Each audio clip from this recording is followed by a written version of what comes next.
የተከበራችሁ አድማጮቻችን አሁን ደግሞ በኢትዮጵያና በአፍሪካ አንድነት ድርጅት የእስራኤል አምባሳደር ከሆኑት ከዶክተር አብርሃም ንጉሴ ጋር እንወያያለን። እርሳቸውም ስልክ መስመራችን ላይ ናቸው። ወደ እርሳቸው እናልፋለን። በኢትዮጵያና በእስራኤል መካከል ስላለው ግንኙነት ነው የምንወያየው። ዛሬ ትኩረት የምናደርግበት በተለይ በሕክምናው ዘርፍ በሁለቱ ሀገራት መካከል ያለውን ትብብር በሚመለከት ነው የምንወያየው። ጤና ይስጥልን ዶክተር አብርሃም እንደምን አሉ? ጤና ይስጥልኝ ወይዘሮ ወርቅነሽ እንዲሁም አድማጮቻችን። እኔ በጣም ደህና ነኝ። እንዴት ነው በኢትዮጵያ ሰላም ነው? በኢትዮጵያ ሰላም ነው። ወራቱም ደግሞ በጋ ስለሆነ አየሩ ጥሩ ነው። አዲስ አበባ በተለይ ውነተ አበባ መሆናለች በዘመናዊ መልክ እና በጣም ጥሩ ነው ያለው። አዎ ጥሩ ነው። በእርግጥ ከዚህ በፊት ተወያይተንበታል እንጂ ያው ይሄ እንግዲህ ተወልደው ባደጉበት ሀገርና አየር ጸባይ እንደገና በተልእኮ መሄድ ትልቅ ነገር ነው። አዎ እጅግ በጣም ትልቅ ታሪካዊ እድል ነው። ምክንያቱም በዚህ ታሪካዊ እድል ውስጥ ብዙ ስራዎችን መስራት ይቻላል።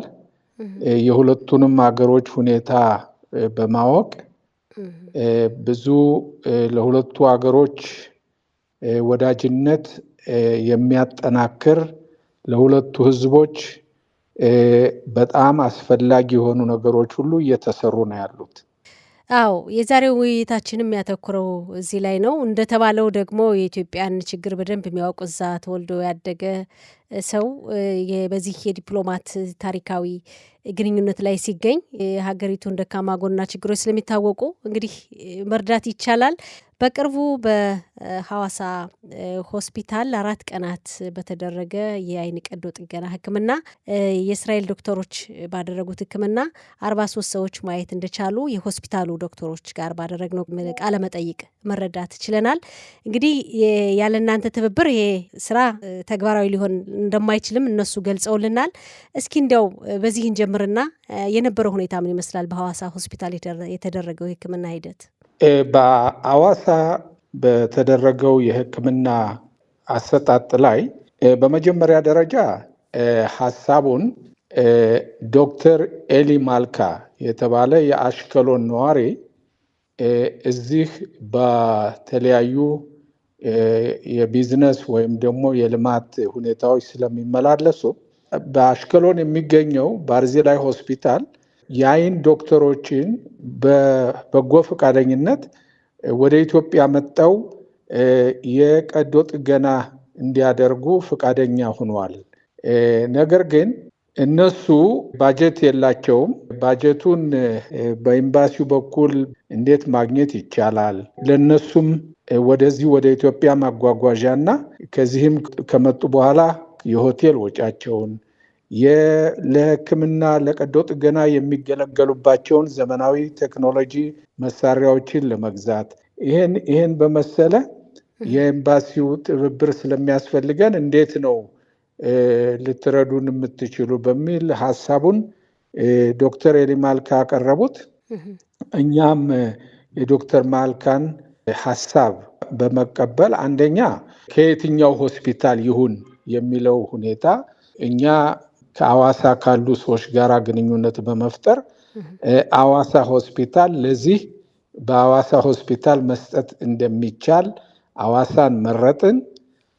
ከዚያም ከሐዋሳ ጋር ግንኙነት እንዲሆን አደረግን። ባጀቱን ደግሞ ለዚህ ፕሮጀክት ወይም ለዚህ መርሃ ግብር የሚሸፍነውን ባጀት ደግሞ የውጭ ጉዳይ ሚኒስቴርን በማነጋገር ባጀቱ እንዲፈቀድ ተደረገ። መሳሪያዎች እንዲገዙ ተደረገ። ዶክተሮችም ሆነ ያው የልኡካኑ የቡድኑ አባላት ወደዚህ እንዲመጡና አገልግሎቱን እንዲሰጡ ሆነ። ሌላው ደግሞ የጤና ጥበቃን እዚህ የኢትዮጵያን የጤና ጥበቃ ሚኒስቴርን በማነጋገር እነሱ ቡድኑን ተቀብለው በተለይ ከአየር ማረፊያ በሚገቡበት ጊዜ የዘመናዊ ቴክኖሎጂ ይዘው ሲገቡ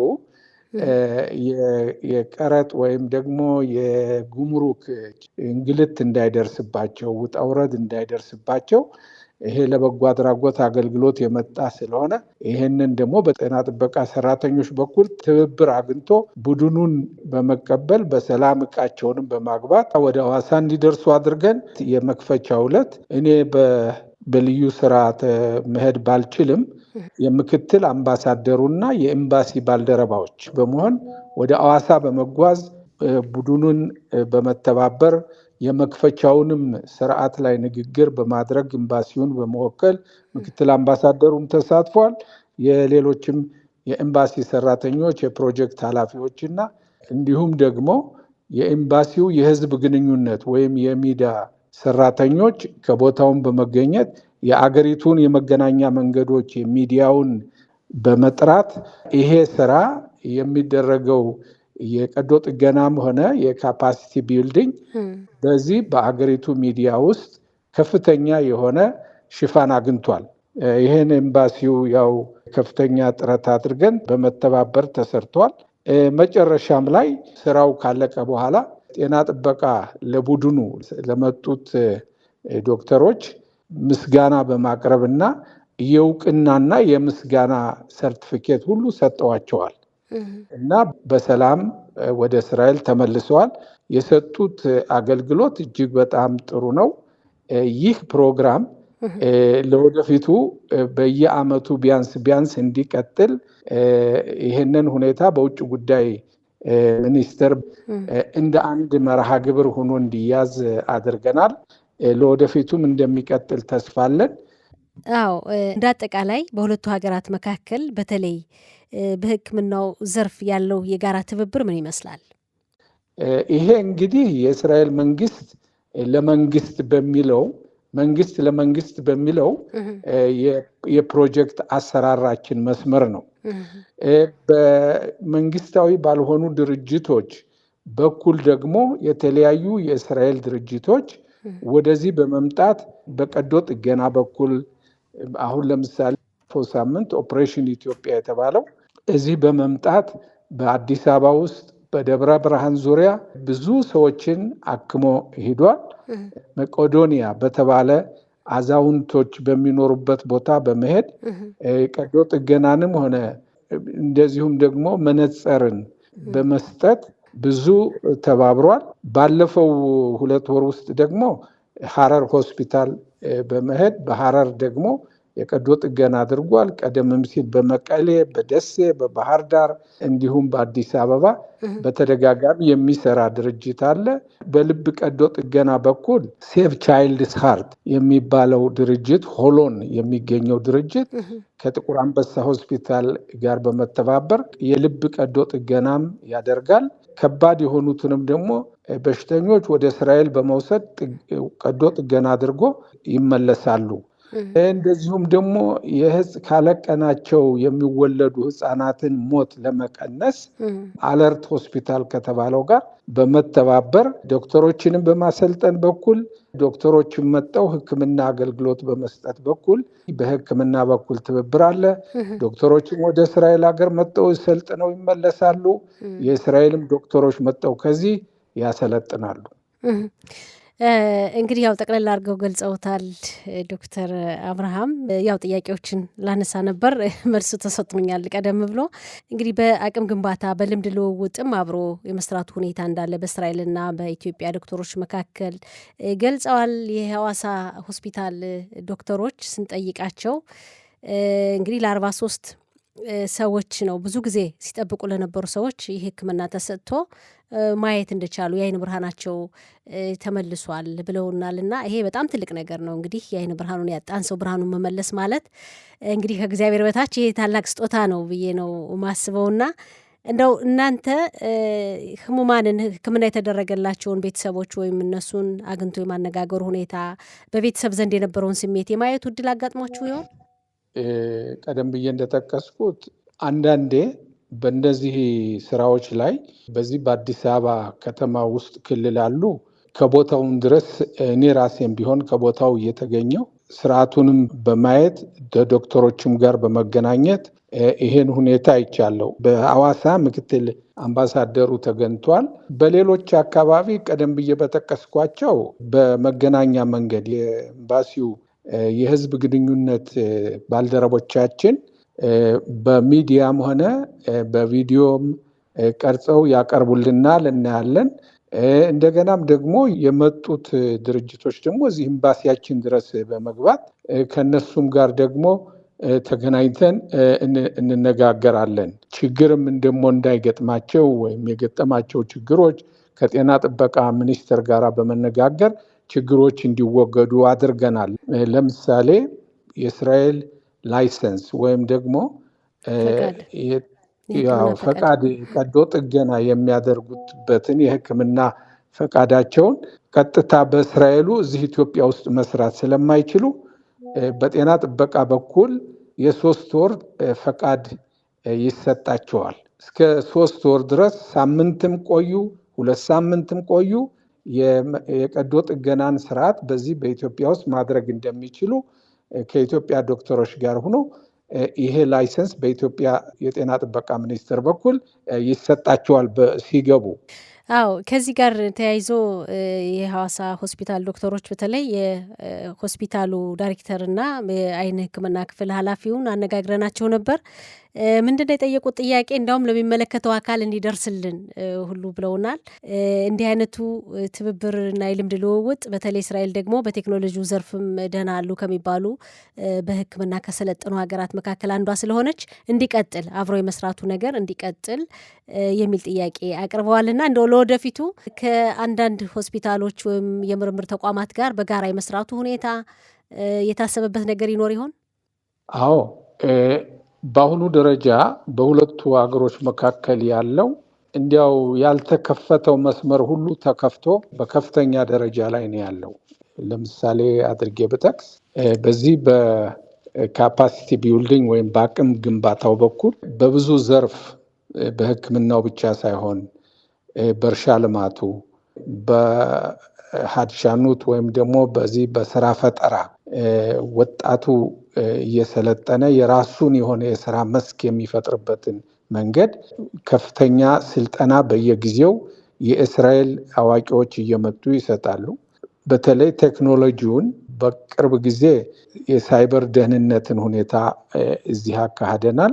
አውደ ጥናት የኤኮሲስተምን በማጠናከር በኩል ከኢትዮጵያ መንግስት ጋር የእስራኤል መንግስት ወጪ በማድረግ በዚህ ሙያ ችሎታ ያላቸው ኤክስፐርቶች ወደዚህ በመምጣት በጋራ አውደ ጥናት እየተደረገ ነው፣ ተደርጓል፣ በመደረግም ላይ ነው። ለወደፊቱም ደግሞ በሰፊው የተነደፉ ፕሮግራሞች አሉን። ከነዚህም መካከል የሐዋሳው ፕሮግራም እንዲቀጥል እንፈልጋለን። ለዚህም ከዚህ በ2026 ባጀት ውስጥ እንዲጸድቅልን አድርገናል። እኔ እንደማምነው ከሆነ አስቀድሞ ይሄ ነው ማለቱ ያስቸግራል። ግን በፕሮግራማችን ውስጥ በኤምባሲው የመንግስት ለመንግስት ባሉት መርሃ ግብሮች፣ ፕሮጀክቶች በምናደርጋቸው አንዱ የሐዋሳውንን የተጀመረውን የሐዋሳ የአቅም ግንባታም ሆነ የአይን ቀዶ ጥገናን በማድረግ በኩል ነው። በሌላ በኩል ደግሞ በየጊዜው ባለሙያዎችን ወደ እስራኤል ሀገር እንልካለን። ወደ እስራኤል ሀገር ሰልጥነው እንዲመጡ በየሆስፒታሎች ያሉ ዶክተሮች ስፔሻሊስትነትን አጥንተው እንዲመጡ እናደርጋለን። ካሉን ለወደፊት ፕሮግራማችን ውስጥ ከሐዋሳም አንድም ሆነ 2 ወደ እስራኤል ሀገር በመላክ በዚህ ሁኔታ ላይ ሰልጥነው መጥተው ሌሎችንም እንዲያሰለጥኑ። የአሰራራችን መንገድ ምንድን ነው? ሄደው ሰልጥነው የሚመጡት እዚህ ያሉትን እንዲያሰለጥኑ ነው። ሲመለሱ በሌሎች ሆስፒታል በአለርት ሆስፒታል ሆኗል፣ በጥቁር አንበሳ ሆስፒታል፣ በሌሎችም ሆስፒታሎች ላይ ያለ ነገር ነው። ሁለተኛው መንገድ ደግሞ ሆስፒታል ዶክተሮችን ከየቤቶሊሙ በማሰባሰብ የእስራኤልን ከነ ቴክኖሎጂው በማምጣት ይሄንን ሁኔታ ስልጠና ይሰጣሉ።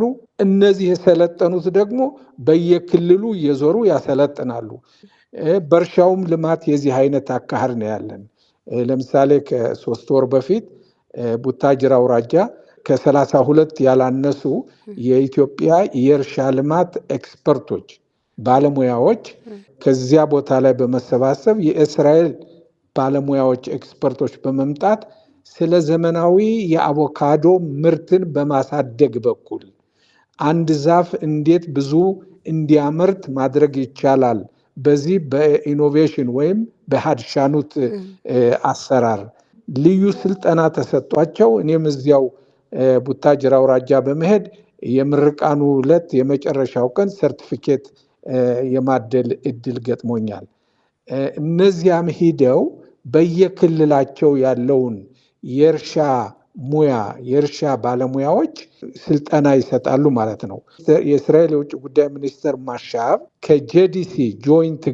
ከጄዲሲ ጋር በመተባበር 8,000 በ2025 ብቻ 8,000 አርሶ አደሮችን በማሰልጠንና ቴክኖሎጂውን በመስጠት ትንሽ እርሻ የነበራቸው ዛሬ በትልቅ እርሻቸው ምርቱንም በማደግም ሆነ በስፋትም ሆነ የ8,000 አርሶ አደሮች ህይወት ሊለወጥ ችሏል በ2025። በ2026ም ደግሞ 10,000 ድረስ ለመድረስ ስራው እየተሰራ ነው።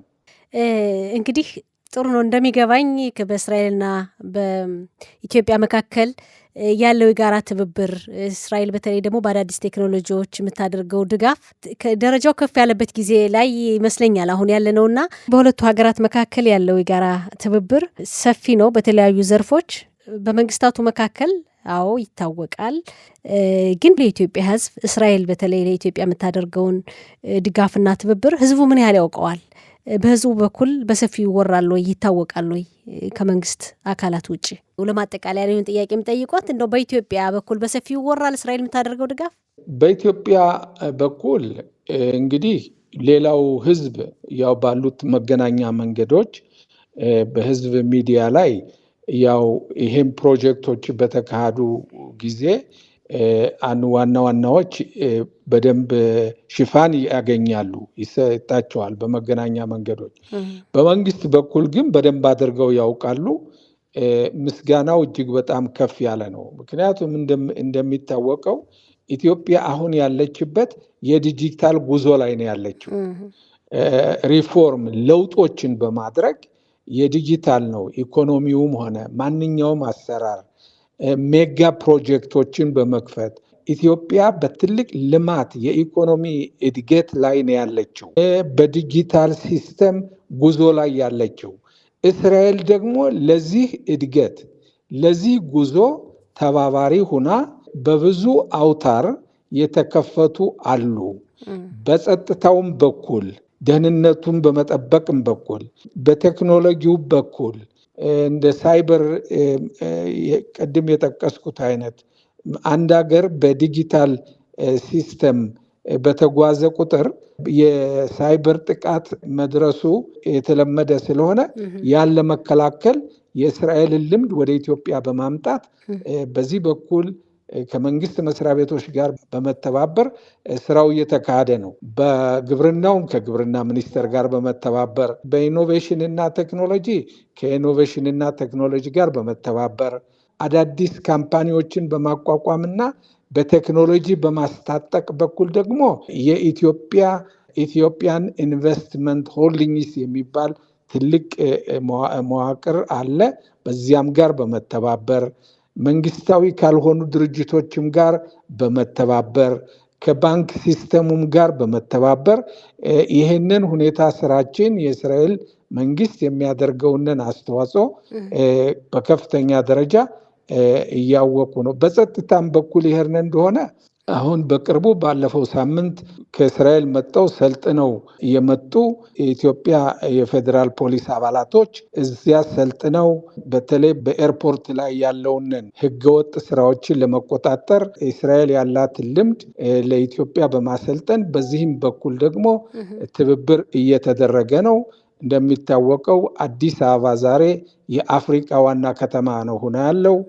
የአዲስ አበባ ኤርፖርት ደግሞ ግማሹን ዓለም በዚያ በአዲስ አበባ ኤርፖርት አድርጎ ነው የሚሄደው። ስለዚህ የተጓዦችም ንብረትም ሆነ የተጓዦችም ደህንነት የተጠበቀ እንዲሆን እስራኤል ያላትን የቴክኖሎጂ ልምድ በመስጠት እና በማተባበር በኩል በብዙ አውታር እየተሰራ ነው ያለው። አዎ እንግዲህ በተለያዩ ዘርፎች በሰፊው እየተሰራ ነው ማለት ይቻላል። ዶክተር አብርሃም ንጉሴ በጣም ነው የምናመሰግነው። ማጠቃለያ መልእክት ካለዎት የሚያስተላልፉት? ኢትዮጵያና እስራኤል የአንድ ሳንቲም ሁለት ገጽታዎች ናቸው።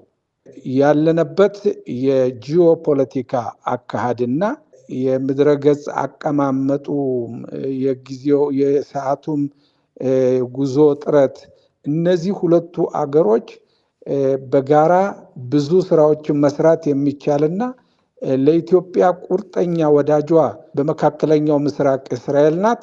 ለእስራኤል ደግሞ ቁርጠኛ የቁርጥ ጊዜ ወዳጇ ደግሞ በምስራቅ አፍሪካ ኢትዮጵያ ብቻ ናት። ስለዚህ ሁለቱ አገሮች በአንድ ላይ በመነባበብ በዓለም አቀፍ ጉባኤም ላይ እንደዚሁ በዲፕሎማሲው በፖለቲካውም ሁለቱም አገሮች በመናበብና በመረዳዳት እየተሰራ ነው ያለው። ለሁለቱ አገሮች ህልውና፣ ደህንነት፣ ብልጽግና ሲባል ይሄንን በጋራ እየተሰራ ነው ያለው።